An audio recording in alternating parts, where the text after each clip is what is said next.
Assalamualaikum warahmatullahi wabarakatuh. Saya Abdal Saiful Bahri dari Prodi Pendidikan Jasmani Kesehatan dan Rekreasi STKIP Bina Mutiara Sukabumi. Dalam kesempatan kali ini saya akan mencoba memaparkan mengenai salah satu mata kuliah yang saya ampu, yaitu tes dan pengukuran olahraga. Mata kuliah ini merupakan mata kuliah wajib di Prodi PJKR yang memiliki bobot 2 SKS dan akan dilaksanakan 16 kali pertemuan termasuk ujian tengah semester dan ujian akhir semester. Adapun capaian pembelajaran CPL mata kuliah tes dan pengukuran olahraga ini adalah mahasiswa mampu memahami konsep dasar mengenai tes dan pengukuran olahraga serta memahami dan mampu mengimplementasikan jenis-jenis tes dan pengukuran olahraga sesuai dengan kebutuhan.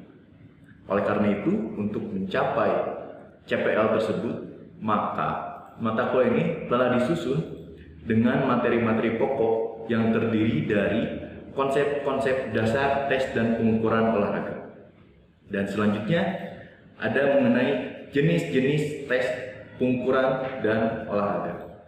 Dan selanjutnya lebih spesifik lagi yaitu mengenai tes daya tahan, tes kecepatan, dan tes kelincahan. Dan juga ada tes kekuatan otot vokal dan tes fleksibilitas. Selanjutnya mengenai pengukuran antropometrik dan juga komposisi tubuh, dan ada juga tes keterampilan cabang olahraga, ada juga instrumen, angket, dan baterai tes, dan yang terakhir yaitu praktek tes dan pengukuran olahraga.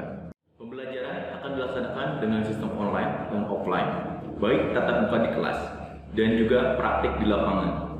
Adapun model pembelajaran yang utama akan digunakan dalam mata kuliah tes dan pengukuran olahraga ini adalah project based learning, yang nantinya kelompok mahasiswa akan memiliki rancangan tes dan pengukuran olahraga yang dapat dipaparkan dan dilaksanakan dengan baik. Mengacu pada unsur DIA atau Delivery, Interaction, dan Assessment pada pembelajaran yang saya sampaikan, untuk delivery, saya menggunakan bahan ajar atau modul serta pemaparan materi secara langsung.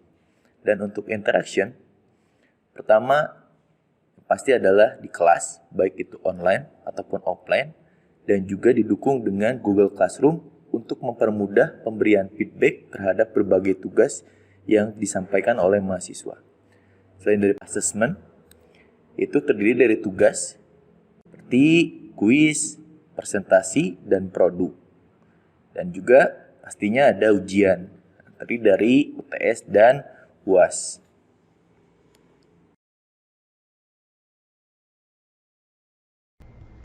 Oke, bismillahirrahmanirrahim. Assalamualaikum warahmatullahi wabarakatuh. Alhamdulillahirrahmanirrahim, rekan-rekan semua, mahasiswa Prodi PJKR kelas A semester 7 STKIP Bina Mutiara Sukabumi. Kita bertemu lagi dalam mata kuliah tes dan pengukuran olahraga. Kali ini materi yang akan kita bahas bersama-sama adalah mengenai tes daya tahan atau endurance test. Dan selain itu, nantinya dengan mempelajari materi ini akan menunjang untuk bekal dalam berbagai bidang, baik itu dalam pendidikan jasmani, kesehatan, dan juga keolahragaan lainnya. Karena apa? Karena tes daya tahan itu bukan hanya digunakan untuk atlet, ya rekan-rekan, tapi juga sering sekali digunakan untuk pelajar. Salah satunya itu, seperti biasa, ada penyampaian materi yang sudah saya berikan juga modul tes dan pengukuran yang sudah di-sharekan sebelumnya, dan juga pemaparan yang nanti akan saya lakukan. Dan selanjutnya ada interaction melalui diskusi. Jadi seperti biasa, setelah pemaparan nanti kita akan tanya jawab, dan selanjutnya ada assessment. Untuk bagian ini seperti biasa kita akan lakukan dengan menggunakan kuis. Ya, oke, sudah berganti slide-nya ya. Sudah ya, sudah berganti ya. Oh iya, Oke. terima kasih. Nah, di situ sudah saya tampilkan mengenai daya tahan. Daya tahan itu apa sih? Saya yakin rekan-rekan sudah pada paham betul tentang daya tahan karena sebelumnya pasti sudah sering mendengar mengenai daya tahan, dan mata kuliah lain juga yang beriringan semester ini ada kondisi fisik. Salah satunya adalah komponen dasarnya itu merupakan daya tahan. Daya tahan itu intinya adalah kemampuan melakukan aktivitas fisik dalam waktu yang lama tanpa menyebabkan kelelahan yang berarti. Ya, walaupun bisa nih bertahan dalam waktu yang lama aktivitas fisik, katakanlah jogging, tapi kalau misalkan setelahnya jadi sakit, nah berarti itu daya tahannya itu tidak bagus. Nah, oleh karena itu pentingnya daya tahan untuk berbagai aktivitas, apalagi olahraga, apalagi seorang atlet. Makanya ini digambarkan dalam sebuah istilah yaitu VO2 max. VO2 max itu apa sih? Volume oksigen maksimal. Jadi VO2 max itu sangat berkaitan dengan daya tahan karena representasi dari daya tahan itu adalah VO2 max. Nah, oleh karena itu maka kalau misalkan ngomongin daya tahan berarti berkaitan dengan VO2 max, dan VO2 max itu dapat diukur atau istilahnya diprediksi. Dengan cara apa prediksinya? Itu dengan cara melakukan tes. Setidak-tidaknya ada 3 tes yang bisa dilakukan untuk mengukur daya tahan atau VO2 max. Nah, ini Cooper VO2 max test itu merupakan salah satu dari tes daya tahan yang dilakukan dengan cara berlari. Mau itu jogging, mau itu lari cepat, sprint, ya, tapi dengan jarak 2.400 meter. Sebentar ya, ini ada yang baru masuk. Tadi kelempar dulu sepertinya. 2.400 meter atau 2,4 km. Jadi banyak juga yang menyebutkan Cooper VO2 max test itu dengan sebutan lari 2,4. Ya. Kalau dulu tuh paling sering disebutnya lari 2,4 nya, berarti itu Cooper. Untuk gambaran pelaksanaan tes ini, pada intinya peserta itu berlari dengan jarak 2,4 km, dan setelah itu dicatat waktunya, ya, mulai dari start sampai dengan finish selesai menyelesaikan jarak 2,4 km itu dicatat waktunya, dan waktu tersebut nanti akan masuk kepada kategori yang ada di sini. Ini sengaja saya masukkan hanya untuk kategori di bawah 30 tahun, laki-laki dan perempuan. Karena rekan-rekan kan gak ada yang lebih dari 30 tahun ya. Makanya saya masukkan hanya yang ini saja. Nah, ini cukup mudah prosedurnya. Akan tetapi ini akan lebih mudah kalau misalkan ada trek lari yang ukurannya 400 meter. Satu kelilingnya itu 400 meter. Jadi gampang bisa ngitung keliling. Nah, itu untuk tes yang pertama, Cooper VO2 max test. Tes daya tahan yang pertama itu. Yang keduanya, nah di situ ada animasi yang naik turun bangku. Ada? Jelas. Jelas, Pak. Ada ya? Nah, untuk Harvard Step Test ini merupakan tes daya tahan juga, tapi dilakukan dengan cara naik turun bangku. Jadi kalau yang sebelumnya itu lari di lapangan yang luas, di trek lari yang luas, kalau ini cukup naik turun bangku, tapi dilakukan dalam waktu 5 menit. Ya 5 menit terus aja naik turun bangku kayak gini. Nah, perlengkapan yang dibutuhkan untuk tes ini, yang pertama tentunya adalah sebuah bangku dengan tingginya itu 45 cm. Yang kedua stopwatch, tentunya untuk mengukur waktu sampai 5 menit. Yang ketiga ada metronom. Metronom ini berperan sebagai alat untuk memberi irama. Jadi naik turun bangkunya itu harus sesuai dengan apa? Sesuai dengan iramanya. Jadi metronom itu adalah menghasilkan suatu suaranya seperti. Nah, jadi setiap suara itu dia harus mengikuti langkah untuk naik dan turun. Jadi selama 5 menit naik turun menyesuaikan gerakannya dengan suara metronom. Bagaimana cara menghitungnya? Nanti setelah tes itu akan diukur denyut nadinya. Denyut nadi Setelah tes diukur diut nadi yang pertama. Setelah istirahat 1 menit, diukur 30 detik diut nadinya, catat jumlahnya. Yang kedua, catat waktunya juga, catat diut nadinya berapa. Terus diut nadi yang ketiga itu setelah sama juga 30 detik. Dalam 30 detik diut nadinya itu diukur. Berapa diut nadinya, catat jumlahnya, lalu masukkan ke dalam rumus ini. Nah, setelah dimasukkan, diperoleh datanya di pertama, kedua, dan ketiga. Nanti akan diperoleh indeks dan ini dimasukkan ke kategori. Jadi ketahuan nanti ini masuk kategorinya berapa. Itu untuk Harvard Step Test. Cukup sederhana sebetulnya, cuma naik turun tenaga doang. Dan yang ketiga sudah berubah? Ya, Ini Jelas Pak. Pak, jelas. namanya multi-stage fitness test atau sering dikenal juga dengan sebutan blip test. Nah, ini merupakan salah satu tes daya tahan. Konsepnya lari. Akan tetapi larinya tidak seperti yang Cooper tadi. Kalau Cooper larinya di track lari, ya, lingkaran lari yang 400 meter lingkaran tracknya. Nah, kalau ini cukup dengan area 20 meter. Kenapa? Karena larinya kalau blip test itu bolak-balik. Mulai dari garis A ke garis B, balik lagi. Akan tetapi ini juga mirip dengan yang Harvard, yaitu harus mengikuti irama. Iramanya dari sound, ya, bunyinya itu blip. Bip, lalu lari. Sudah ada blip lagi baru lari.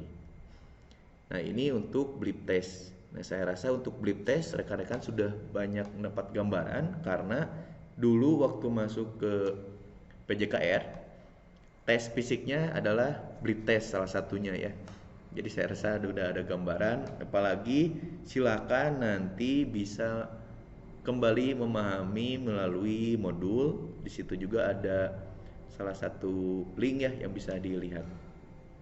Oke, untuk gambaran tambahan untuk blip test, saya akan coba ganti dulu tampilan karena tadi saya mendapatkan ada satu video yang bisa kita lihat bersama-sama ya. Sudah ada tampilan yang YouTube, sudah ada. Siap, jelas Pak, jelas.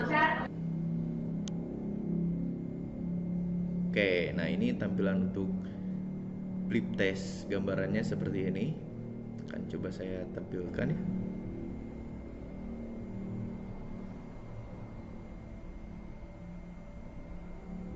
Nah, ini yang membuatnya dari Prodi Ilmu Keolahragaan POK UPI.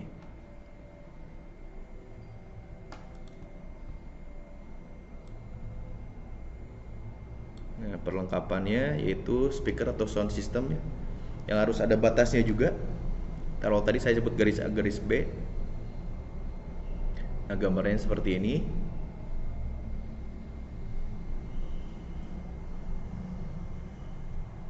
Nah, nunggu dulu aba-aba yaitu bunyi blip. Nah, kalau ada bunyi seperti itu, level pertama dimulai, peserta harus lari. Nah, kalau sudah sampai, itu tunggu dulu sampai bunyi blip selanjutnya. Level 1, Nah, bunyi selanjutnya lari lagi sampai lagi ke garis berikutnya. level 1, Nah, kalau kita perhatikan levelnya ini berubah. Levelnya tadi 1.2, sekarang 1.3. Nah, ini disebut dengan level dan yang tiganya ini disebut dengan balikan. Semakin lama level ini akan semakin meningkat dari 1 sampai 21 paling tinggi itu. Tapi paling tinggi yang saya tahu itu baru nyampe antara level 15 sampai 16. Levelnya semakin bertambah dan juga balikannya juga semakin, atau balikan atau shuttle-nya juga semakin bertambah. Dengan bertambahnya level itu berarti bertambahnya kecepatan ya, karena waktunya semakin sempit antara jarak blip satu blip dengan blip yang lainnya. Oleh karena itu peserta atau testi harus menyesuaikan dengan memberikan menunjukkan peningkatan kecepatan. Nah, makanya teknisnya seperti gampang, tapi sebetulnya lumayan kalau dilakukan. Ya, Ada pertanyaan sebelum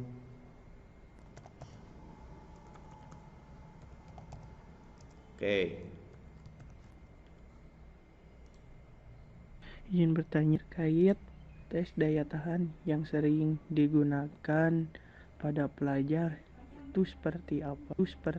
bentar. Tes daya tahan yang sering digunakan untuk pelajar. Itu ya? Oh iya. Oke, ini saya coba sambil tampilkan kembali ya. Saya sambil presentasikan biar pertanyaannya terlihat oleh semuanya. Di situ saya sudah coba catat apa pertanyaannya biar rekan-rekan yang lain juga bisa melihat. Sebelum saya coba jawab, apakah di antara rekan-rekan ada yang ingin menyampaikan pendapatnya dulu mengenai pertanyaan yang disampaikan oleh Ilham? Tes apa sih yang sering digunakan untuk pelajar? Ada yang lainnya? Siapa ini? Taufik ya? Oke. Izin terkait jenis tes yang biasa digunakan di kalangan pelajar biasanya blip test. Namun dari 3 jenis yang tadi juga sering digunakan, tapi yang lebih familiar tes blip test yang sering dilakukan oleh kalangan pelajar biasanya. Oke, bagus. Ada lagi dari yang lain? Pengalaman Taufik blip test katanya yang lebih sering digunakan. Ya, ada lagi? Kalau tidak ada, saya coba tanggapi. Tes daya tahan yang sering digunakan oleh pelajar, memang betul yang disampaikan oleh Opik. Kalau sekarang blip test itu banyak digunakan untuk kalangan pelajar, atlet juga banyak digunakan. Akan tetapi blip test memang harus mempersiapkan perlengkapan ya, seperti sound yang paling utamanya. Kalau zaman saya dulu sampai beberapa angkatan ke depannya, sampai tahun sekitar 2010, itu masih banyak dilakukan tes daya tahan untuk pelajar itu dengan Cooper yang lari 2,4. Hanya saja kebanyakan tidak familiar dengan nama Coopernya, tapi banyak yang tahunya itu lari 2,4 km katanya. Ya, atau larinya disebut lari 6 keliling katanya, karena 2,4 itu kan 6 keliling lapangan. Nah, banyak sekali digunakan. Kenapa? Karena itu mudah ya. Mudah sekali, mudah untuk dilakukan. Gurunya mempersiapkan siswa berbaris di garis start. Udah itu kasih peluit, lalu stopwatchnya diaktifkan, siswanya pada lari, udah tinggal diem aja, ditungguin aja siswanya sampai selesai sesuai dengan jarak yang harus ditempuh. Paling mudah dilakukan.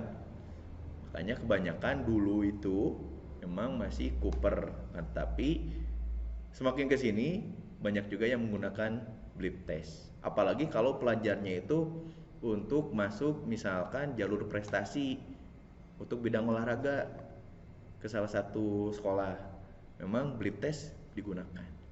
Ya, itu ya Ilham ya tanggapannya. Terima kasih tadi Taufik sudah memberikan pendapatnya juga. Selanjutnya ada lagi? Satu lagi mungkin ada? Oke, siapa ini? Oh, Reja. Oke, Reja, gimana? Kalau Unpad step test lebih cocok untuk kalangan usia apa saja? Oh, Harpad. AST lebih cocok untuk kalangan atau usia ya.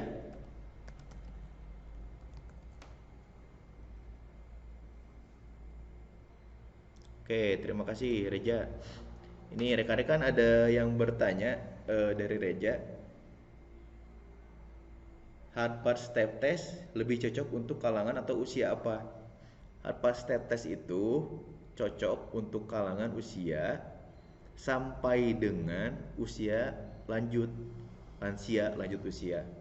Itu bisa dilakukan. Kenapa? Yang pertama, karena keunggulan Harpad step test ini bisa dilakukan di rumah bahkan.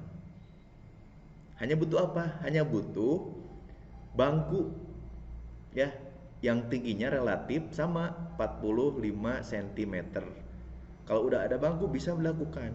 Tapi Pak, itu harus mengikuti irama dari metronom. Betul, irama dari metronom. Tapi dengan kecanggihan teknologi sekarang, metronom itu gampang. Kita tinggal download aja. Betul nggak?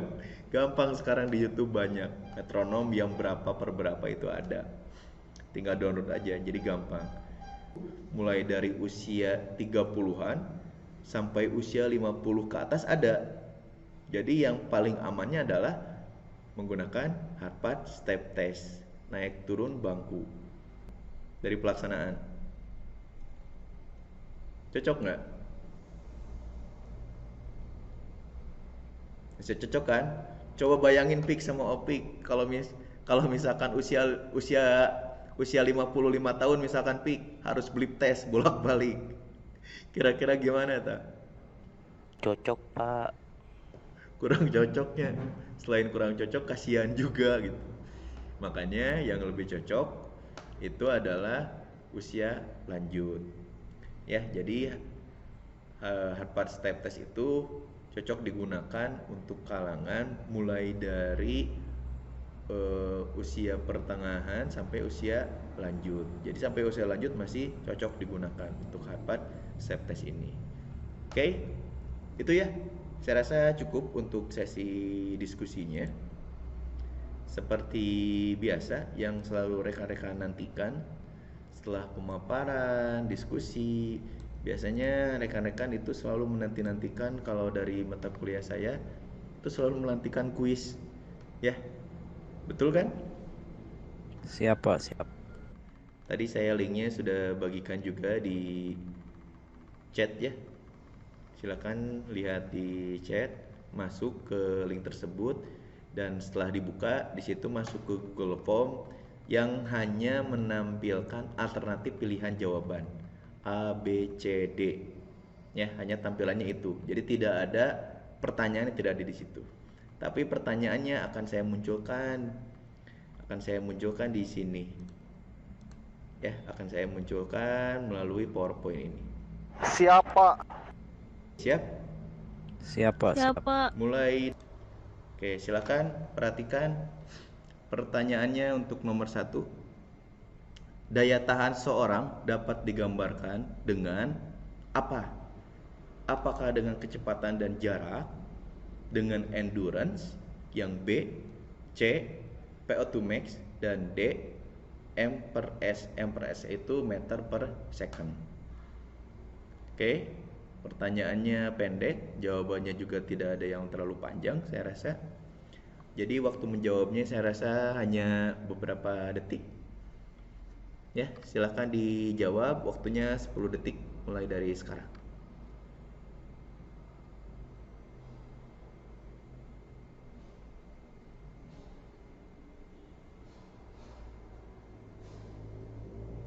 Tiga, 2, 1.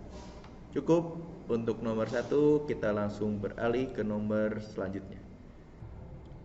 Sekarang nomor 4. Nah, nomor 4 ini bobotnya berbeda. Sudah masuk dalam analisis. Silakan perhatikan. Pertanyaannya adalah, soalnya adalah multi-stage fitness test. Saya kasih clue lagi, atau blip test ya, merupakan salah satu tes daya tahan yang memiliki kelebihan sebagai berikut. Kecualinya apa kelebihan dari blip test itu? Apakah A, dapat dilakukan secara indoor, B, dapat dilakukan secara outdoor, C, dapat digunakan untuk banyak kalangan pelajar atau atlet, atau D, dapat dilakukan dengan testing massal tanpa menambah tester atau penilai. Ya. Oh, lebih serius ini memikirnya. Oke, karena bobotnya juga berbeda. Silakan pastikan menjawab pertanyaan yang sesuai. Menjawab.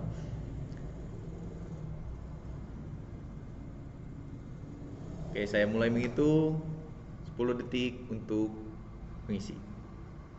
10, 9, 8, 7, 6, 5, 4, 3, 2, 1. Mohon segera diakhiri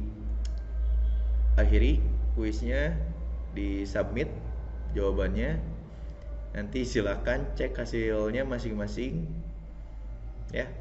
Yang saya harap tidak ada yang memperoleh nilai di bawah 60, karena saya yakin semuanya tadi sudah memperhatikan dengan baik, apalagi yang sudah bisa memberikan tanggapan, bertanya. Baik, itu saja rekan-rekan untuk pertemuan kali ini. Materi tes daya tahan dalam mata kuliah tes dan pengukuran olahraga. Kita akan lanjutkan kepada materi yang lainnya di pertemuan mendatang. Semoga apa yang telah kita lakukan bersama-sama perkuliahan ini pada khususnya mendapatkan barokah Allah Subhanahu wa taala. Saya berharap rekan-rekan bisa menjadi pribadi-pribadi yang lebih baik lagi dari hari ke harinya. Saya akhiri pertemuan kali ini. Wabillahi taufiq wal hidayah. Wassalamualaikum warahmatullahi wabarakatuh. Itu saja dari saya kesempatan kali ini. Wabillahi taufiq wal hidayah. Wassalamualaikum warahmatullahi wabarakatuh.